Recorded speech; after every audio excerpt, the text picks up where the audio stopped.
আন্তর্জাতিক যোগ দিবস উপলক্ষে পাঁচগ্রাম বন বিভাগের বৃক্ষরোপণ কর্মসূচি অনুষ্ঠিত। আন্তর্জাতিক যোগ দিবস উপলক্ষে পরিবেশ সংরক্ষণ ও সবুজায়নে বার্তা ছড়িয়ে দিতে পাঁচগ্রাম বন বিভাগের উদ্যোগে এক বৃক্ষরোপণ কর্মসূচির আয়োজন করা হয়।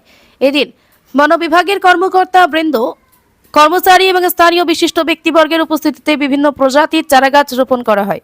অনুষ্ঠানে পাঁচগ্রাম ফরেস্ট বিট অফিসার সবিনয় দেব বলেন, যোগব্যায়াম যেমন মানুষের শারীরিক ও মানসিক সুস্থতা নিশ্চিত করে, তেমনি বৃক্ষরোপণ পরিবেশের ভারসাম্য রক্ষা করে মানব জাতির সুস্থ জীবনযাপনের পথ সুগম করে।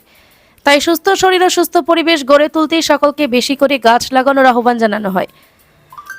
পাঁচগ্রাম বন বিভাগের এই উদ্যোগে স্থানীয় মানুষ সাধুবাদ জানিয়েছেন।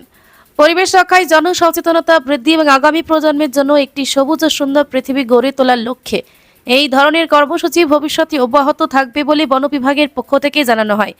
পাঁচগ্রাম থেকে সুরজিৎ দাসের প্রতিবেদন, বাতায়ন ডিজিটাল। বিশ্ব যোগা দিবস উপলক্ষে সবাইকে অভিনন্দন। আমরা ফরেস্ট ডিপার্টমেন্ট প্রত্যেক বছরই এইগুলা উৎসবের আনন্দের সহিত পালন করি। গতকালকে রাভা দিবস উপলক্ষেও আমরা সারা বিতরণ করেছি। বিশ্ব যোগা দিবস উপলক্ষে আমরা আজকে হসপিটাল আয়ুষ্মান আরোগ্য মন্দির কান্দাপুর এইখানে আমরা প্রোগ্রাম করেছি। তারা লাগিয়ে এবং তারা বিতরণও করেছি। ভবিষ্যতে আমরা প্রত্যেককে অনুরোধ, প্রত্যেকেই একটা চারা বা যার সুবিধা অনুসারে জায়গা নিয়ে লাগা, এটা দিয়ে আমাদের সবের সুবিধা এবং বিশ্ববাসীর মঙ্গল। Thank you.